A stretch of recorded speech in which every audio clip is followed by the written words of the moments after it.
ওই ঢাকার শহরে উত্তরায় মাইলস্টোন স্কুলে বিমান দুর্ঘটনায় কত মানুষ পুড়িয়া গেল। আমি জুমা পড়াই এক মসজিদে, ওই মুসল্লি তার স্ত্রী মরিয়া গেছে পুড়িয়া। স্ত্রী গেছে বাচ্চাকে আনার জন্য, বাচ্চা অন্য গেট দিয়া বের হয়ে আসছে, মা গেছে আর এক গেট দিয়া গিয়ে আটকায় গেছে, আর বের হইতে পারে না। ওই বাচ্চাটা কান্না করে আর বলে আমি আম্মু বলে কাকে ডাকবো। গত জুমায় তার বাবা আমার পিছনে নামাজ পড়লো, জিগাইলাম ভাই কি খবর, বাচ্চাদের কি হালাত? লোকটা চোখের পানি ছেড়ে কান্না করে বলে হুজুর কি বলবো, ডানে তাকায় বামে তাকায় সব পায়, মায়ের আদর পায় না, মা বলিয়া ডাক দিতে পারে না। ও আমার যুবক, দুনিয়া কিছুই না, কোন দিন ডাক আসবে বলা যায় না রে বাবা। তুমিও মরবা আমিও মরব। আমার আপন বড় মামা কয়েকদিন আগে দুনিয়া থেকে চলে গেছেন। আমি কয়েক জায়গায় ঘটনাটা বলছি। আমার মামা আলেম, অনেকদিন বিছানায় অসুস্থ। আম্মা জান আমাকে কান্না করে আর বললেন যে আগের রাত্রে দুপুরে মারা গেলেন, তার আগের রাত্রে আমার মামিকে বলে দরজা খোল, ঘরে মেহমান আসতেছে। মামি বলে এই রাত্রে কিসের দরজা খুলবো, চতুর্দিকে অন্ধকার, সবাই ঘুমায়। মামায় বলে তাড়াতাড়ি দরজা খুলো। আমার মামানি দরজা খুলছে, বলে কেউ নাই, কয় তুই দেখো না আমি দেখি মেহমান আসতেছে। ফজরের নামাজ হয়ে গেল। মামায় বলে এই নাপাক বিছানায় আর কত থাকবো, আমার বিছানা পাল্টাও। লোক আইনা তাড়াতাড়ি আমারে বিছানা পাল্টায় দে। আমার মামারে গোসল করায় নতুন কাপড় পরায় বিছানা আলাদা করে দিল। এবার বিছানায় শুইয়া শুইয়া আমার মামানি বলে কি খাবেন, রান্না কি করব? মামায় বলে কি রান্না করবি, লাগবে না, আমি তো আজকে চলে যাব, রান্না করা লাগবে না, আমার পাশে থাক। মা আমাকে বললেন। মামা এবার কিছুক্ষণ আস্তে আস্তে করে কোরআনের তেলাওয়াত করলেন, ইস্তেগফার করলেন, কালেমা পড়লেন, আর বললেন তার শালা আছে আলেম, বলে ওকে বাসায় খবর দাও আর আমার পাশে আইসা কোরআন তেলাওয়াত করতে বলো। মায় বললেন মামা এই কথা বইলা চোখ বন্ধ করছে, এক চোটে বিদায় হয়ে গেছে।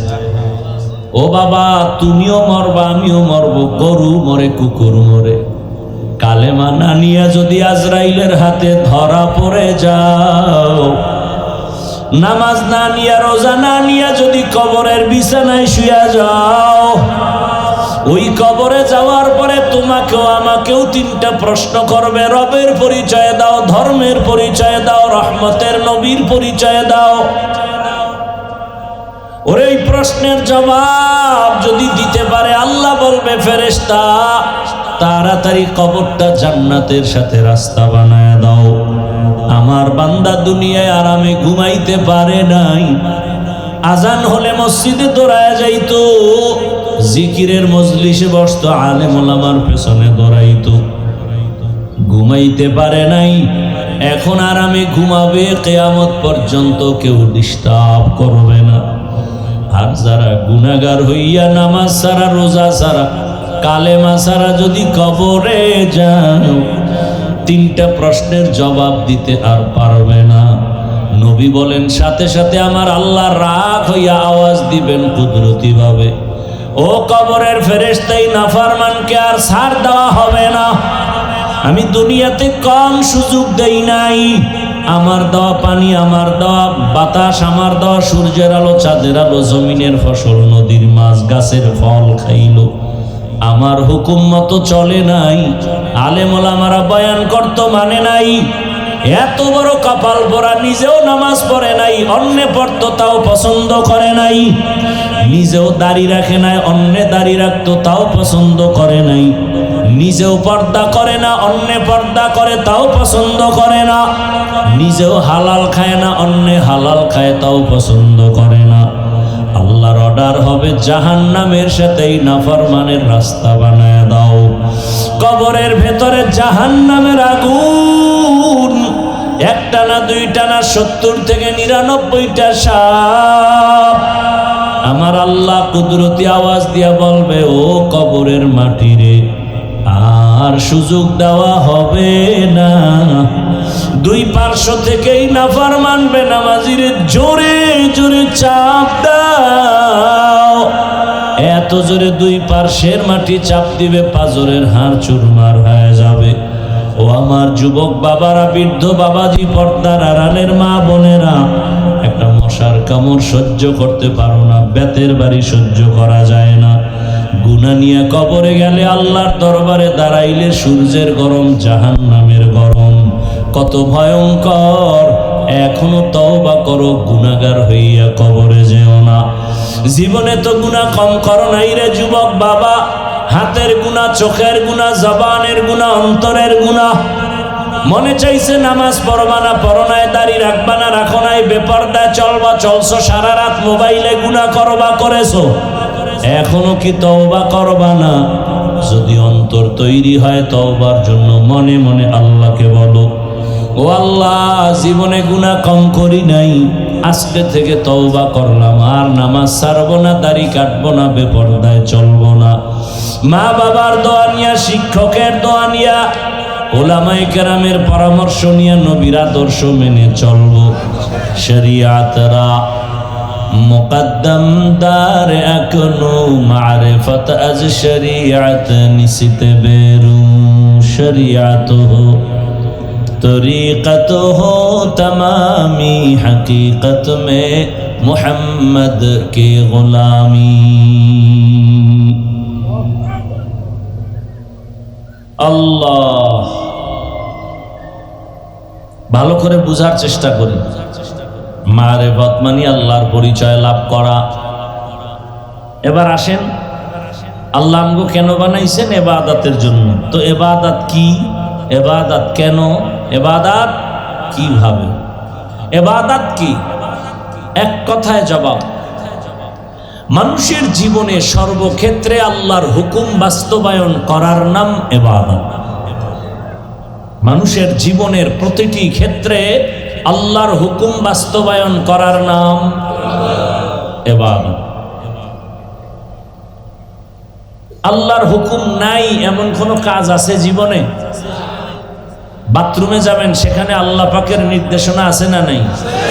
ঘুমাবেন, সেখানে আল্লাহর নির্দেশনা আছে না নাই? আছে। বান্দা, তোমার জীবনের প্রতিটি ক্ষেত্রে আল্লাহর হুকুম বাস্তবায়ন করো, এর নাম ইবাদত।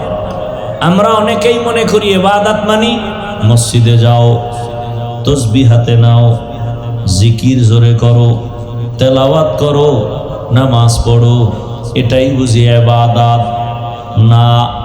মানুষের জীবনের শুরু এবং শেষ, প্রতিটি কাজ, প্রতিটি কথা তোমার ইবাদত। তুমি জীবনে যা করবা সব ইবাদত।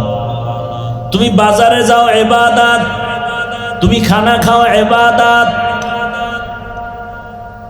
তুমি ঘুমাও সেটাও ইবাদত, তুমি হাসো সেটাও ইবাদত, তুমি কান্না করবা সেটাও ইবাদত, তুমি চাকরি করো ইবাদত, তুমি ব্যবসা করো ইবাদত, তুমি কাউকে বন্ধু মনে করো ইবাদত, তুমি কাউকে দুশ্মন মনে করো তাও ইবাদত। জীবনের এমন একটা কাজ নাই যেখানে ইবাদতের বাউন্ডারি নাই। জীবনের সব তোমার ইবাদত। বিবাহ শাদী করো ইবাদত, বয়ান করো ইবাদত, শুনো ইবাদত, তোমার জিন্দেগীর সব কাজ হলো ইবাদত। অর্থাৎ আল্লাহর হুকুম মতো চলবা, তুমি ইবাদতের বাউন্ডারির মধ্যে ঢুকলা। নামাজ পূর্ণ ইবাদত না, এটা একটা ইবাদতের অংশ। রোজা একটা ইবাদতের অংশ, তেলাওয়াত ইবাদতের অংশ, দোয়া ইবাদতের অংশ, জিকির ইবাদতের অংশ, ঘুমাও ইবাদতের অংশ। সবগুলো মিলে সব হবে ইবাদত। কেন করব ইবাদত? কেন করব? এক নাম্বার কারণ আমার মালিকের সাথে করব মোলাকাত। কার সাথে? মালিকের সাথে হবে ইবাদতের দ্বারা মোলাকাত, আর বিনিময়ে আমরা পুরস্কার পাবো জান্নাত। পুরস্কার কি? জান্নাত। মা খালাকাতুল জিন্না ওয়াল ইনসি বাখা, জুজ ইবাদাত নিস্তে মাকসুদ আজ্জাহা। ইবাদত হলো আল্লাহর হুকুম বাস্তবায়ন করো,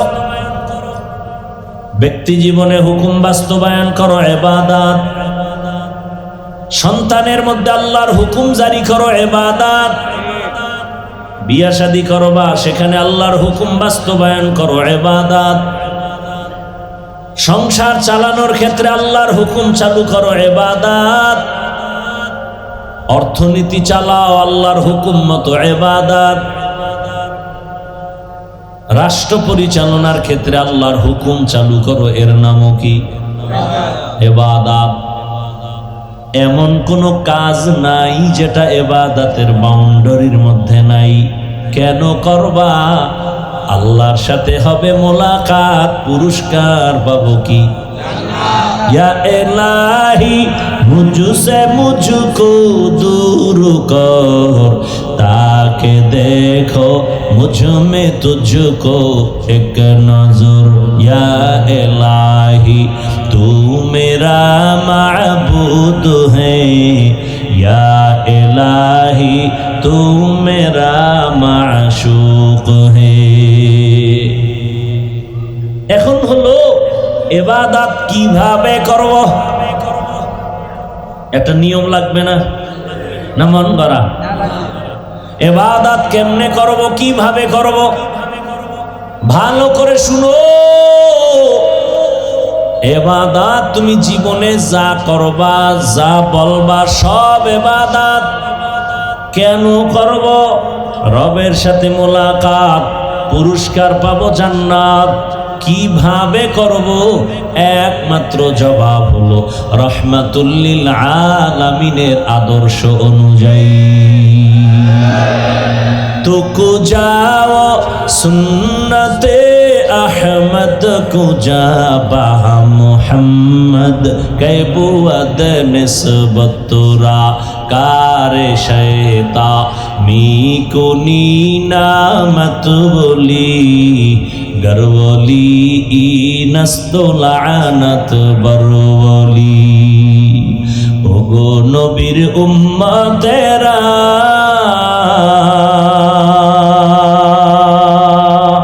হয়ে আজি দিশাহারা, কোরআন হাদিসের চলো যখন যাহা চায় মনে, নবী বিনে কে তরবে প্রসিরত মিজানে, নবী বিনে কে তরবে প্রসিরত মিজানে। উম্মতের কান্ডারি নবী,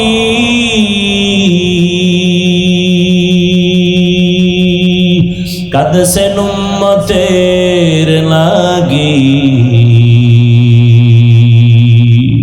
এখনো কাঁদেন নবীজি শুয়ে মদিনার পানে, নবী বিনে কে তরবে প্রসিরত মিজানে, নবী বিনে কে তরবে প্রসিরত মিজানে। নবী আমার জীবন ভরে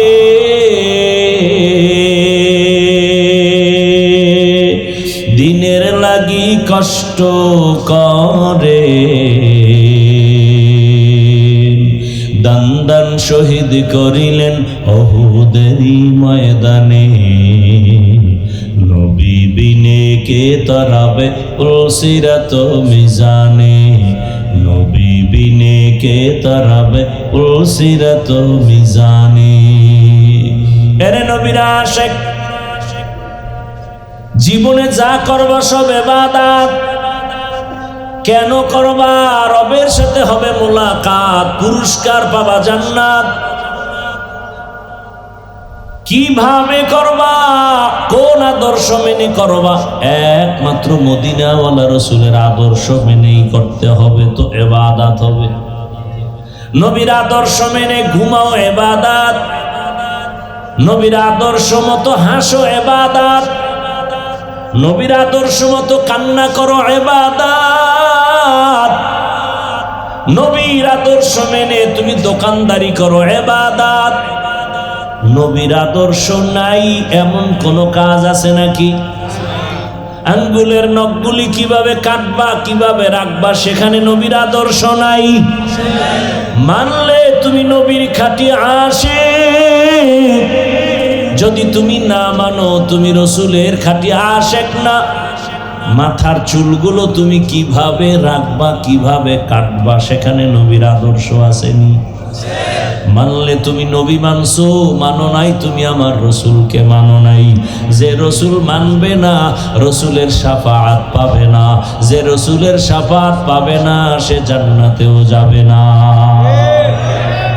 ইমামুল আউয়ালিন আল আখিরিন বহরে সদকা রাহমাতাল লিল আলামিন সৈয়দুল কাউনাইন খাতমুল মুরসালিন আখির আমদ বুদে ফখরুল আউয়ালিন।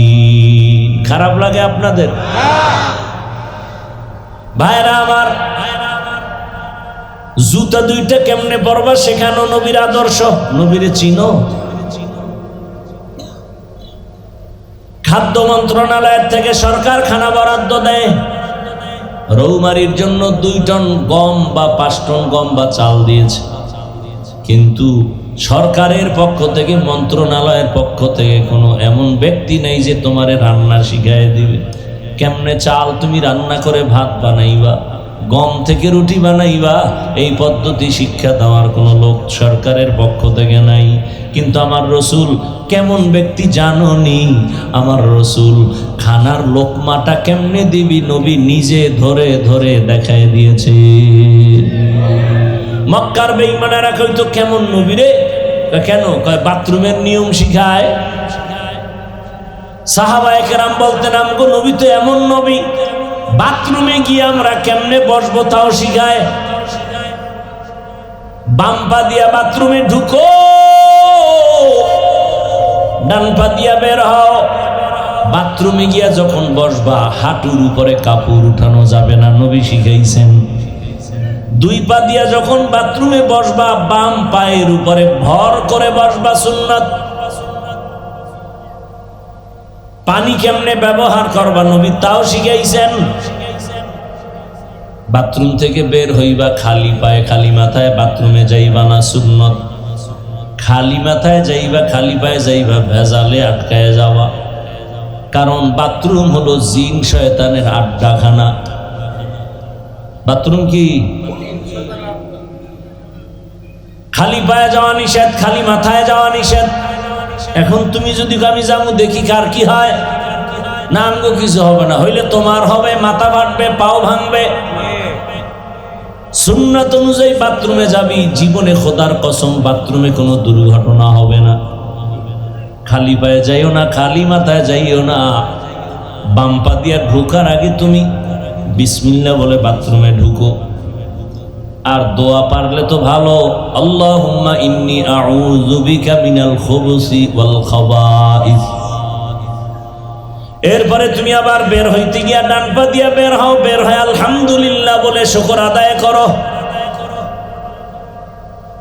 কারণ আমার মাওলার দয়া ছাড়া তোমার একটা নিঃশ্বাসও বের হবে না। আমার আল্লাহ বড় দয়ার মালিক। প্রস্রাব যদি আটকায় যায় টের পাবি জীবনের অবস্থা কেমন। ভাইরা আমার, জুতা দুইটা কেমনে পরবা সেখানেও নবীর আদর্শ। মসজিদে ঢুকবা ডান পা দিয়া, বের হবা বাম পা দিয়া, কোনো দিকে হাঁটা শুরু করবা ডান পা দিয়া, বাম পা দিয়া কোথাও হাঁটা শুরু করবা না।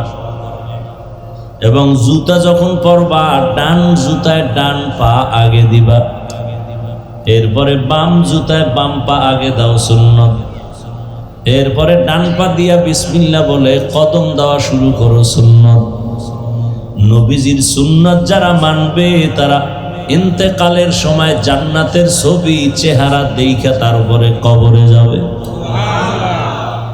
আল্লাহ যারে যে জান্নাত দিবেন ইন্তেকালের সময় ওই ছবিটা তার সামনে ধরে ফেলবেন। গুনাহগারেরা কোন জাহান্নাম পাবে সে জাহান্নামের ছবিটাও দেখবে। এই জন্য নামাজি বান্দারা ইন্তেকালের সময় স্বাভাবিক অনেকের দেখা যায় হাসতে হাসতে পরে কবরের দেশে যায়, ওর সামনে জান্নাতের ছবি দেখা কলিজা ঠান্ডা হয়ে যায়। আর বেনামাজির জান যখন চলে যায় পাগলের মতো হয়ে যায়, পা উল্টায় যায়, ও সামনে জাহান্নামের ছবি। আল্লাহ হেদায়াত দান করেন। আরো আস্তে করে বলেন নবীর আদর্শ ছাড়া কোনো ইবাদত হবে না। নবীর আদর্শ বাদ দিয়ে যদি কেউ নামাজে দাঁড়াও নামাজ হবে না। একজনে মাগরিবের নামাজ কয় রাকাত ভাই? 3 রাকাত ফরজে দাঁড়ায় চিন্তা করলো 3 রাকাত বেজোর করে লাভ কি? 2 সেজদা আল্লাহকে দিয়া 4 রাকাত বানায় জোর করি হবে কেন? নবীর আদর্শে নাই। একজনে চিন্তা করলো রমাজানের রোজা রাখছি 30টা, কলিজা ঠান্ডা হয়ে গেছে। আল্লাহ যদি পুরো বছরটাই অর্ডার দিয়ে দিতেন আরো না কত ভালো লাগতো। আল্লাহ যেহেতু দেন নাই অন্তত 31টা রোজা রেখে দেই, ঈদের দিনও একটা রাখি হবে? ভালো করে বুঝেন কারণ কি? রসুলের আদর্শে নাই। রসুলের আদর্শ কেমন?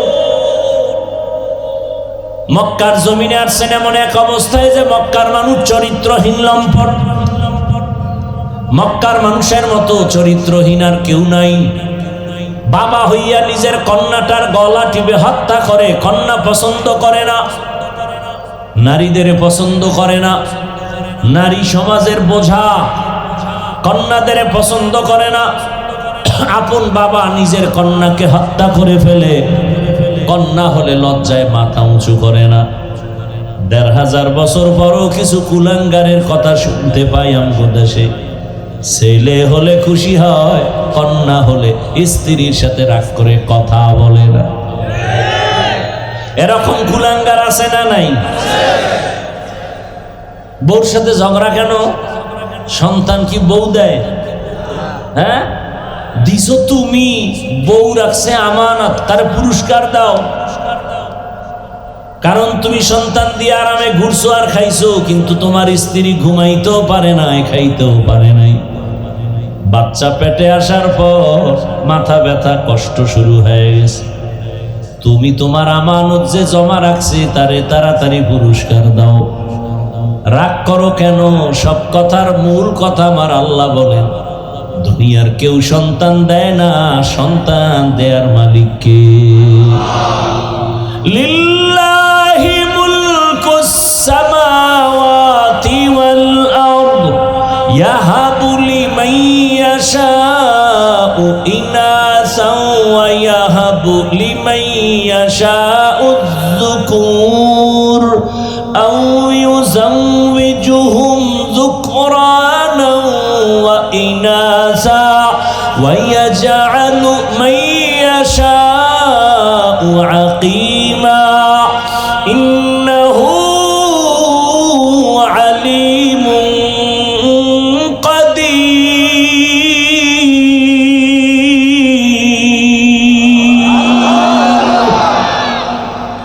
আল্লাহ বলেন আসমান জমিনের মালিক আমি আল্লাহ। আমি কাউকে ছেলে দেই, কাউকে মেয়ে দেই, কাউকে দোনোটা দেই, কাউকে কোনোটাই দেই না। ক্ষমতা কার?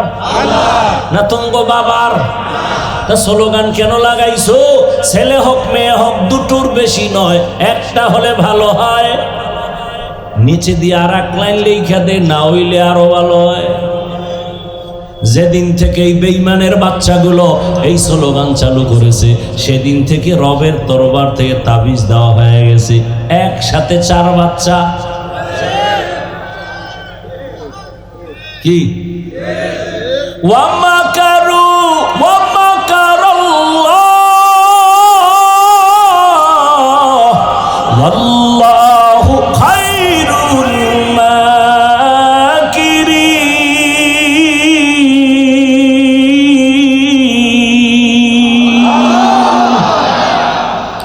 কত নাম্বারের চালাক! দুনিয়ার সব বেঈমানেরা জন্মকে কন্ট্রোল করার জন্য ট্যাবলেট দিয়ে দিছে, ট্যাবলেট খাও, সন্তান কমাও। কিন্তু জানো নিরে রৌমারির মুসলমান কোন বেঈমানের বাচ্চারা ট্যাবলেট খায় না। সবগুলোর বউ বেশি, সব বেঈমানের বউ বেশি। কতটি বউ লইয়া থায় আর কোনো হিসাব নেই, বাচ্চাও বেশি। সব মুসলমানের দিল কেন? বেঈমানের উদ্দেশ্য মুসলমানের সংখ্যা কমাও, আমরা মাস্তানি করব। আল্লাহ কয় আমি তো তাবিজ মাইরা দিছি, দুনিয়ার ইহুদি খ্রিস্টান বেঈমানেরা আমার জমিনের প্রতিনিধি হবে আমার মুমিন, আর ইহুদির গোষ্ঠী তোরা হবি আমার মুমিন বান্দা বান্দির কর্মচারী। দুনিয়ার সব বেঈমান আমগো কর্মচারী। এই মাইক বানাইছে বেঈমানরা, আমগেটি বানানোর সময় আছে, আমরা এই দিনে টাইম না দিয়ে আল্লাহরে ডাকবো। কি বাঁকা বানাইছে ওরা, মাইক বানায় ওরা, রকেট বানায় ওরা, হেলিকপ্টার বানায় ওরা, বিমান বানায় ওরা। তোরা বানাবি আর আমগো টাকা খাইয়া পেট বাঁচাবি, তোরা আমাদের কাজের লোক। কিন্তু মুসলমান বুঝলি না। যদি মুসলমান বুঝতো তাহলে ঘুরিয়া ফিরিয়া সুদখোর তোমার নেতা হতে পারত না।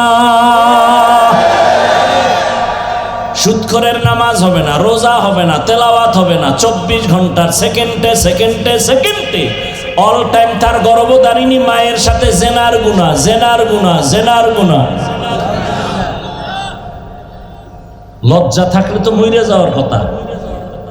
আমার আপন মায়ের সাথে জেনার গুনাহ কত বড় খারাপ। জীবনে যতটি মোনাজাত দিবি একটা মোনাজাত কবুল হবে না সুদের সাথে যাদের নাম লেখানো। জীবনে যত হজ করবে একটা হজও কবুল হবে না। রৌমারিতেই রুগী নাই। ইয়া আইয়ুহাল্লাযীনা আমানুত্তাকুল্লাহ ওয়া যারু মা বাকিয়া মিনার রিবা ইন কুনতুম মুমিনিন ফাইন লাম তাফআলু ফাআযানু বিহারবিন মিনাল্লাহি ওয়া রাসূলি। আল্লাহ কয় দুনিয়াতে আমার দুশমন আছে বড় বড় দুই দল। কয় দল? দুই দল। আরো আছে বড় দল কয়টা? এক দলের কথাই আয়াতে আছে সূরা বাকারা, আর এক দলের কথা আছে বুখারী শরীফে। কোরআনে বর্ণিত যেই দলটা আল্লাহর বড় দুশমন, এরা হলো সুদের সাথে জড়িত। আল্লাহ কয় তুই কত বড় আমার দুশমন, রেডি থাক রে বেঈমান, আমি আল্লাহ তোর সাথে যুদ্ধ করার জন্য রেডি। আর এক দল আল্লাহর বড় দুশমন, সেখানেও আল্লাহ বলে আমি আল্লাহ যুদ্ধ করব তোর সাথে। বুখারী শরীফে আছে মান আদালি ওয়ালিয়ান ফাকাদ আযানতুহু বিল হারব।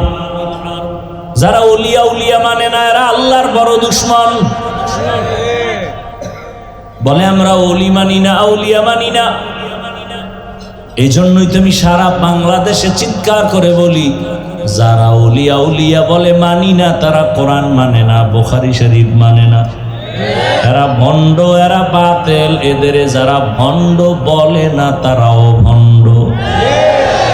আউলিয়ারা কারে আকবা ইখতিয়ার, জাহেলারা কারে দুনিয়া ইখতিয়ার। ইবাদত হবে রাসূলের আদর্শ। কার আদর্শ? রাসূলের আদর্শ। পৃথিবীর শ্রেষ্ঠ, পিওর, পারফেক্ট। কেমন পারফেক্ট? এই যুবকেরা, সারা বাংলাদেশে আমি ওয়াদা করাচ্ছি, মোহব্বতের একটা দাবি। এই রৌমারির যুবক বাবারা, কলিজার মোহব্বতের দাবি করে গেলাম। 200 টাকা ব্যয় করি একটা ব্যানার বানাও, 2 ফিট 3 ফিট ব্যানার বানাইয়া রাস্তার মোড়ে মোড়ে মোড়ে মোড়ে বাজারে গ্রামে লাগায়া দাও। আর ওই ব্যানারে স্লোগান দাও, দুনিয়ার সকলের আদর্শ নাপাক, একমাত্র মদিনাওয়ালা রসুলের আদর্শই হলো পাক। দুনিয়ার সবার আদর্শ বুঝতে কষ্ট হইতেছে না? দুনিয়ার সবার আদর্শ নাপাক কেন? কয় মানুষটাই নাপাক, খায় নাপাক, দেমাগ নাপাক, অন্তর নাপাক, চোখ নাপাক, হাত নাপাক। তিন বেলা খাইয়া যাই চোরাই বিড়ি টানে, আপডেট হইলে গাঞ্জা, আর একটু আপডেট মদ, এডির দেমাগ পাক। আপনাকে রৌমারি মদ পান করে কেউ জিকির টিকির করেনি? মদ পান করে জিকির করে কেউ? বড় মদ পান করিয়া লঙ্গি উল্টা পাল্টা করে বৌরে মা কয়। বুঝে থাকলে বলেন, আর দেমাগ পাক না না পাক? বলেন। এই নাপাক দেমাগলা যত থিওরি থরো করবে সব নাপাক বের হবে। এরপর আমার একটা ব্যক্তিগত কথা আছে, বলবো? আমার ব্যক্তিগত, এখানে অন্যের কোনো না, আমারটা আমি বলছি, আমার ওপিনিয়ন। রৌমারির জমিনে দাঁড়ায় যদি এখনকে আমাকে বুঝাইয়া বলতে পারো, দলিল দিয়ে বলতে পারো যে মোহাম্মদের আদর্শ থেকে আরো সুন্দর আদর্শ আছে শেখ মুজিবুর রহমানের ভেতরে, আমার কথা শেষ করতে দাও। তাহলে আমি হাফিজুর রহমান কসম খেয়ে বলে গেলাম, আমি রসুলেরটা বাদ দিয়া শেখ মুজিব সাহেবেরটা নিব। বুঝেন বুঝেন, চিল্লা পাল্লা কম করেন, কি বুঝাইতে চাই বুঝেন। কেউ যদি দাঁড়ায় বলতে পারেন মোহাম্মদের আদর্শ থেকে আরো সুন্দর আদর্শ জিয়াউর রহমানের ভেতরে আছে, আমি হাফিজুর রহমান বলবো আমি রসুলেরটা বাদ দিয়া জিয়াউর রহমান সাহেবেরটা নিব। কেউ যদি বলতে পারেন রসুলের আদর্শ থেকে আরো সুন্দর আদর্শ এরশাদ সাহেবের মধ্যে, আমি তারটা নিব, রসুলেরটা বাদ দিব। এইবার শেষ কথা বলতে পারার মতো কোন কলিজাওয়ালা আসো কিনা বলো? আসো? না থাকলে জবাব ওই ব্যানার লাগাও, দুনিয়ার সবার আদর্শগুলো নাপাক, একমাত্র মদিনাওয়ালা রসুলের আদর্শই পাক। এবার আসো, রসুলেরটা পাক কেন? আমার রসুল নিজেই পাক, আমার রসুলের ঘাম থেকে মেশকের ঘ্রাণ। আম্মা জান আয়েশা রাদিয়াল্লাহু আনহা বলেন, রহমতের নবীর ঘাম আমি বোতলের মধ্যে ভরে রাখতাম আর বড় বড় অনুষ্ঠানে আতর হিসেবে ব্যবহার করতাম। রহমতের নবী যেখানে কদম রাখেন ওখান থেকে মেশকের ঘ্রাণ। সুবহানাল্লাহ না? আমার নবী কেমন পাক বলেন তো? নবীর হায়াত কতদিন বলেন? কেমন একজন নবী পাইছো রে বাবা, যার 63 বছরে ভুলেও কোনোদিন একটা মিথ্যা কথা বলা হয়নি। কেমন মায়ার নবী আমার, জীবনে কোনো লিও দেন নাই। হাজার বেঈমান আমার নবীর সামনে দাঁড়ায় গালি দেয়, কেমন রহমতের নবী, একটা গালির জবাবও দেন নাই। কেমন মায়ার নবী আমার, দুইটা চোখ গরম করে নবী কারো দিকে তাকান নাই। কারণ আমার নবী যদি গরম চোখে কারো দিকে তাকায় ও জায়গায় পুরিয়া ছাই হয়ে যাবে। কারণ আমার রসুলের চোখের মধ্যে সে পাওয়ার আমার আল্লাহ লাগায় দিছে। ইমামুল আউয়ালিন আখিরিন বহরে সদকা রহমাতাল লিল আলামিন। এরে আল্লাহর বান্দারা, আল্লাহর কসম, এই জমিনে যতক্ষণ পর্যন্ত রসুলের আদর্শ কায়েম হবে না ততক্ষণ পর্যন্ত এই জমিনে চাপাবাজি চলবে, শান্তি দিতে কেউ পারবে না। চাপাবাজরা শুধু চাপাবাজি করবে, শান্তি কপালে আসবে না। শান্তির একমাত্র ঠিকানার নাম ইসলাম। বলেন না কেন? শান্তির ঠিকানার নাম। এবার আরেকটা প্রশ্ন করি, মানুষের জীবনে কিয়ামত পর্যন্ত যত সমস্যা আসতে পারে, হতে পারে, বুঝে শুনে জবাব দিবেন। সব সমস্যার সমাধান কোরআন হাদিস তথা ইসলামে আছে না নাই? বুঝে করেন, তাল মিলাইন না। মানুষের জীবনের সব বিষয়ের সমাধান, সব লাইনের সমাধান কোরআন হাদিস এবং ইসলামে আছে না নাই? অর্ধেক না পরিপূর্ণ? আপনারা যে বলছেন না, আমার একটু সন্দেহ লাগতেছে আপনাদের বলার মধ্যে। কি আমি যতটুকু শুনছি তাতে মনে হয় আপনারা বুঝতে পারেন নাই। কোরআন সব দিক থেকে পারফেক্ট, পরিপূর্ণ সমাধান আছে ঠিক, তবে একদিক থেকে কোরআন শরীফ দুর্বল, ইসলাম দুর্বল। কেন? যারা বলে রাষ্ট্রের ব্যাপারে ইসলামে কিছু নাই, ইসলামে রাজনীতি নাই, তাহলে কি বোঝা গেল? সব বিষয়ে সমাধান আছে, রাজনীতির বেলায় ইসলামে কোনো সমাধান নাই। বরং রৌমারির মুসলমান ব্যানারটা নাওয়ার লেখো, পৃথিবীতে রাজনীতি মানি, পবিত্র রাজনীতির নাম ইসলাম।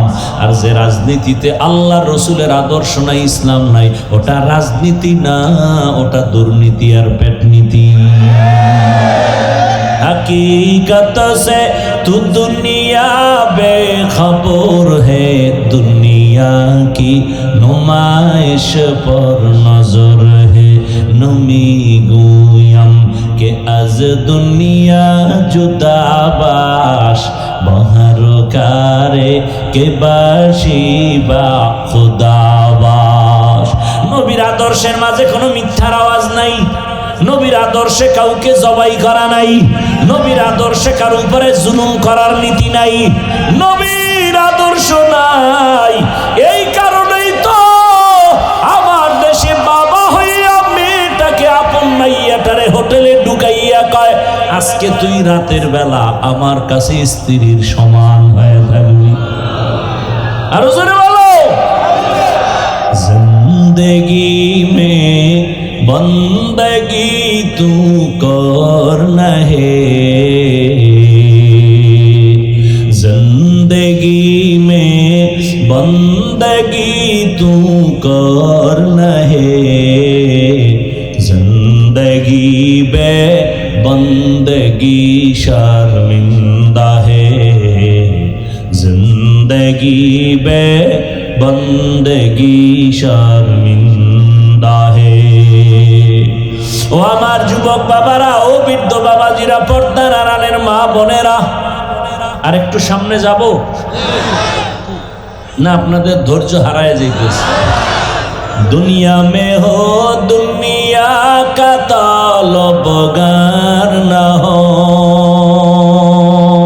বাজার সে গুজার হো খরিদার না হো।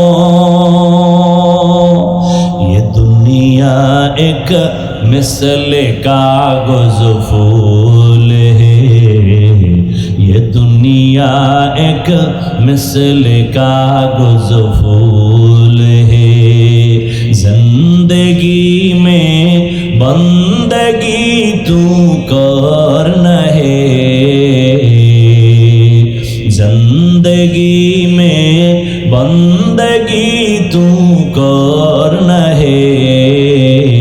जिंदगी बे बंदगी शर्मिंदा है, जिंदगी बे बंदगी शर्मिंदा है। भाईरा আমার, রহমতের নবীর আদর্শ এত সুন্দর। নবীর আদর্শ কি কয়? যার সাথে একবার দেখা হবে, দেখা হলেই প্রথম কাজ হলো সালাম। সালাম মানি গজব। কি? দেখা হলেই সালাম, আসসালামু আলাইকুম। তার মানে কি? তোমার উপরে শান্তি। সে আবার আমাকে বলে ওয়ালাইকুম আসসালাম, তোমার উপরেও শান্তি। দুই দিক থেকে যখন শান্তির দোয়া চলতে থাকে, ওখানে অশান্তি আর আসতে পারে না, ঠিক নেই? রহমতের নবীর আদর্শ কেমন? বড়দের নবী বলেন ছোটকে স্নেহ কর, ছোটদের বলা হয় বড়কে সম্মান কর। বেয়াদবি করবি না, সাবধান।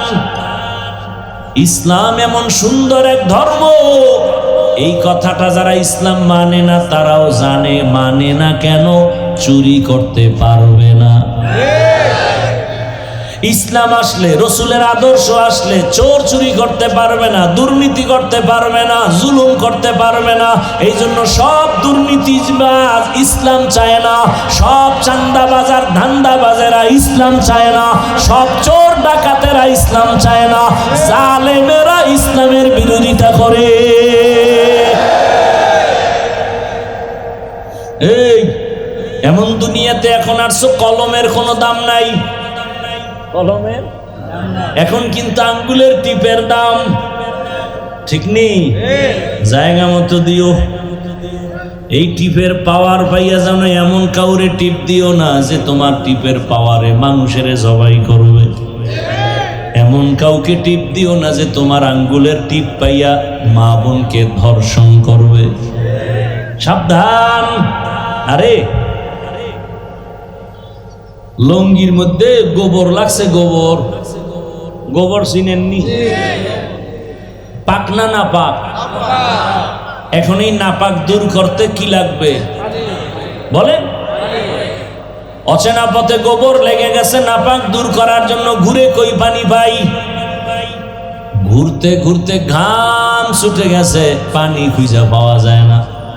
একজনে কয়, ভাই তুমি এত কষ্ট করে দৌড়াদৌড়ি করো, ঘাম ছুটাইলে কারণ কি? বলে পানি তালাশ করি। কেন?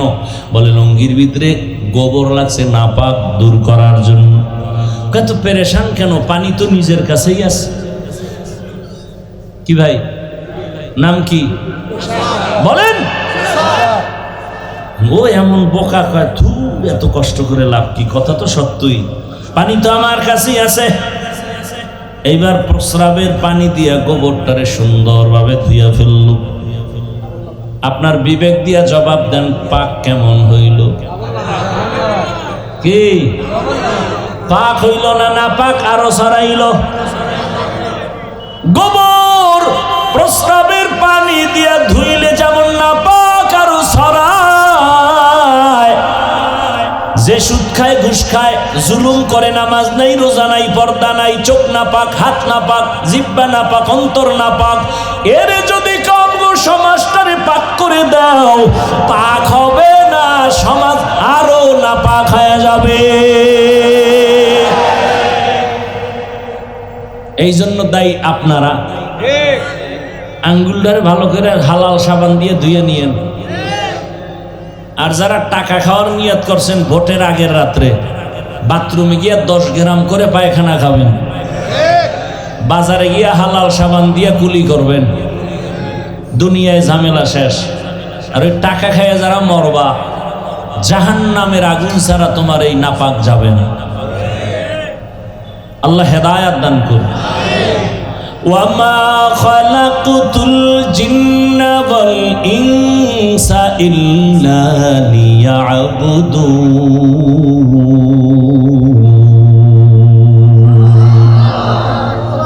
ও আমার যুবক বাবারা, আমি যে কয়েকটা কথা বলছি, এই আল্লাহ বিবেক দিছেন, সাফের নজর একটু হিসাব করো যে হাফিজ ভাই যতটা কথা বললাম কোরআন সুন্নাহর আলোকে আমি মন করা কিছু বলছিনি। এত বলতে গিয়েও কিন্তু আমি বলি নাই চরমনাইজ না গেলে জাহান্নামে যাইবা, তাবলীগ না করলে জাহান্নামে যাইবা, মাদ্রাসায় না পড়লে জাহান্নামে যাইবা, একবারও বলছি? বলি নাই, বলিও না। বরং আমি তোমার বিবেককে নাড়া দিয়া গেলাম, ও যুবক, তোমার মতো কত যুবক স্কুলে পড়ে, কলেজে পড়ে, 5 ওয়াক্ত নামাজি। তোমার কপাল কেন খারাপ? তুমি পারো না কেন? তোমার কপালে কার বরদোয়া লাগাইছো বলো? তোমার মতো যুবক র্যাব, আর্মি, পুলিশ, বিডিআরের চাকরি করে, দাড়িওয়ালা নামাজি, অভাব নাই। বলো তুমি কেন পারো না? তোমার কপালে কার বরদোয়া লাগছে একটু বলো বাবা। বয়ান শুনে কি লাভ হবে? সারা রাত যদি ঘরের মধ্যে গিয়া মোবাইল চালাও আর জেনা করো, ফজরে যদি না যাও, কয়দিন আর যৌবনের বাহাদুরি করবো? আজকে তুমি রৌমারির এখানে বসে আছো সুস্থ, আল্লাহ না জানি কালকে হতে পারো তুমি হসপিটালের রোগী। না জানি আল্লাহ কবুল করিয়াই ফালায়, জানি না কার হায়াত কখন। ইদানিং কালে শুধু লাশ আর লাশ, বেশিরভাগ যুবকের লাশ। বাসায় গিয়া যখন তুমি মোবাইল চালায় ঘুমাবা, মা যখন ডাকবে হঠাৎ যদি দেখে তোমার শরীরের পুরাটাই ঠান্ডা শক্ত, মা একটা চিৎকার দিয়া বলবে, আয় তোরা তাড়াতাড়ি, আমার বাবাই জিন্দা নেই। এ যুবক, চোখের সামনে কত যুবক চলে গেল, দেখো নাই? কত বন্ধু চলে গেল, খবর নাই। এখনো সময় আছে, তওবা করো। কয়দিন আর দুনিয়ায় বাঁচবা? কয়েকদিন আগের খবর, ফেসবুকের গোলামেরা তো দেখছো রে বাবা, বিদেশ থেকে টাকা আর অলংকার নিয়ে আসছে। ঢাকা এয়ারপোর্টে নামার পর বাড়ির মেয়ে ছেলে সব আসছে আগায় নিতে বাবারে। গাড়ির মধ্যে উঠা যখন সব আনন্দে বাড়ি যায়, বিদেশ থেকে বাবা আসছে, বিবিও আনন্দ, একই গাড়ির মধ্যে। বাড়ি যাওয়ার আগে আগে রাস্তার পার্শ্বে গাড়িটা পরে পানিতে ডুইবা মরে গেল তার সন্তান স্ত্রী। ওই যুবক বাবা কান্না করে স্বর্ণের অলংকার আর টাকার কথা বলিয়া। মানুষ বিয়া করিয়া খাইয়া না খাইয়া বউ সন্তান নিয়ে থাকে, একটা আনন্দ। ওই বান্দা কাঁদে আর বলে, আমার কপাল বুঝি বড় খারাপ, আমি আমার বউ সন্তান রেখে বিদেশ গেলাম টাকা কামাই করার জন্য। আমার এমন কপাল কেন যে আমার হাতের উপরে আমার সন্তানটা মরিয়া গেল, আমার চোখের সামনে স্ত্রী মরে গেল, কেমন আমার কপাল। কয়দিন আর বাঁচবারে বাবা, দুনিয়া কিছুই না রে মুমিন। ওই 1 বছর বাংলাদেশে চিত্রাং নামের এক তুফান আসছিল। চিত্রাং কুমিল্লা জেলার পার্শ্বে এক থানা। 8 বছর বিদেশ কইরা টাকা নিয়ে এসে 2 তলা ডুপ্লেক্স একটা বিল্ডিং করছে। আগামী শুক্রবার বিল্ডিং এ উঠবে, দোয়া পড়াবে, হুজুর গো দাওয়াত দিছে। ওভার ডিউটি করে কাজ কমপ্লিট, দ্রুত উঠবে।